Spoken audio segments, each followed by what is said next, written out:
Hi there, everybody. Welcome to the show. Thanks for joining us. Well, we're not on the studio set today. We are at Munson Williams Proctor Institute, Arts Institute, and we have come here for good reason. We're going to be talking about their new and showing you their new exhibit. We're going to be talking with Miranda Hofelt. She is the curator of the, it's the 19th century American art. So American art. That's Native American art.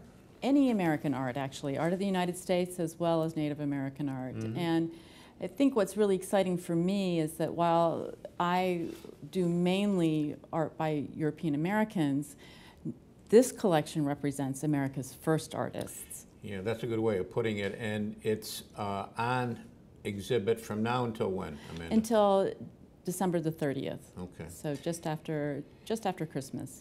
And we're going to be showing people some of this artwork a little bit later on in the show, and we'll get your expertise on what we're looking at. But this came from a very nearby, actually. It came from Cooperstown, yes?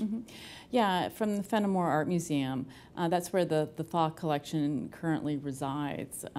The collector, Eugene Thaw, and his wife, Claire Thaw, started to collect Native American art in the late 1980s. And when I was down at the Fenimore Art Museum a while ago, but when I was down there, they've got quite a bit of room dedicated to this art. They have an entire wing that's dedicated to it. There's almost 900 objects in the entire collection that the Thaws collected between about 1987 and the 2000s. Mr. Thaw just passed away a year ago. What's great about this exhibition here at the Munson Williams Proctor is that we've got the creme de la creme, the best pieces from what's considered internationally to be one of the best Native American collections in the world.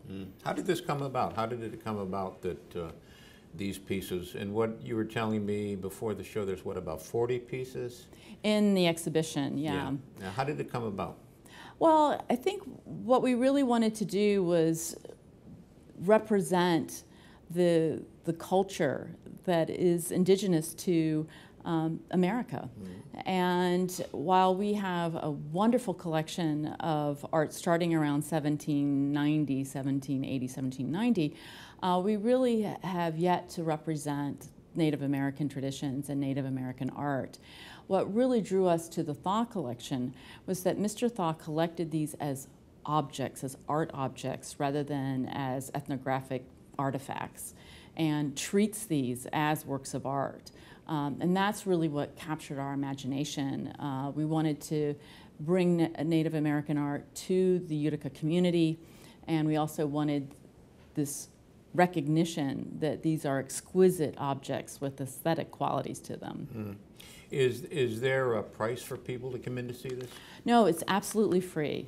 We, again, want to reach out and encourage the community to come and see these works, and one of the ways to do that is to offer the show as complimentary to the admission of the museum. Did you have to get sponsorship to make that possible? We're very lucky. The Thaw Charitable Trust has underwritten the exhibition, and so it's made possible this wonderful installation, the various education programs that we have, and in fact, Utica Public School System, we're really pleased because the Utica Public School System is kind of using this exhibition for their own curricular purposes, and we have tours every day that the museum is open. Oh, wow. School kids are coming in, and if you've been here this morning, there were a number of groups, and there's all this excitement and engagement in the objects. Is it too late for a school to sign up to come down? Oh, no, and they should definitely connect with our museum education department.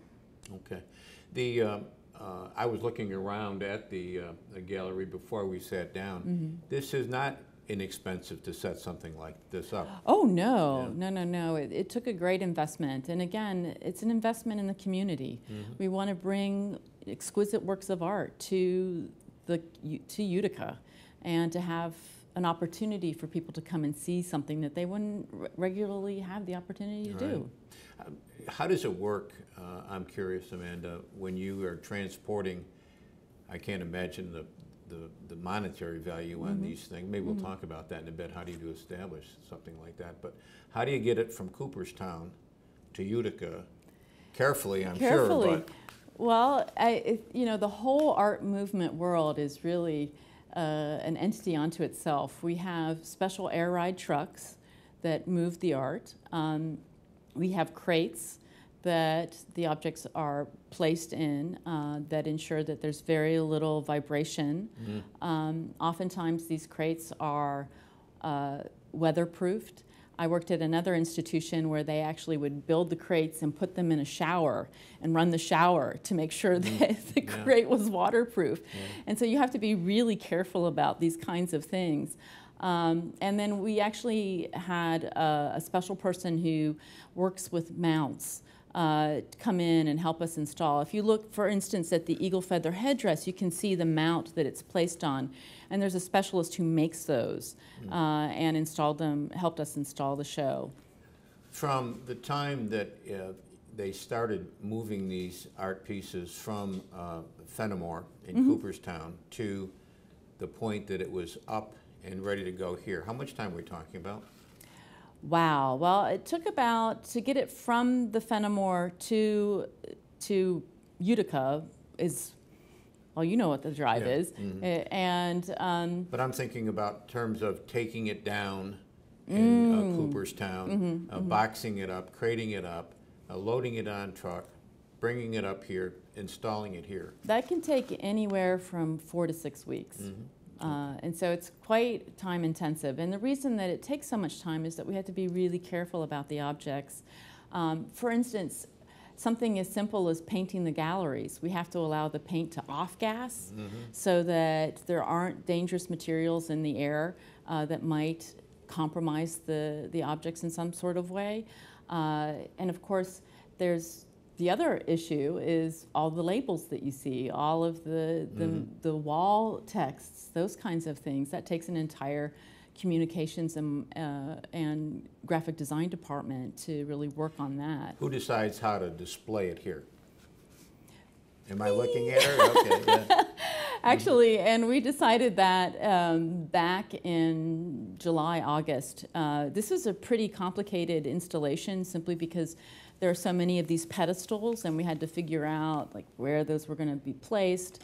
And when I'm kind of joking and being facetious about me, it's an entire team that is required to really make this work. We have Michael Sample, who's our registrar.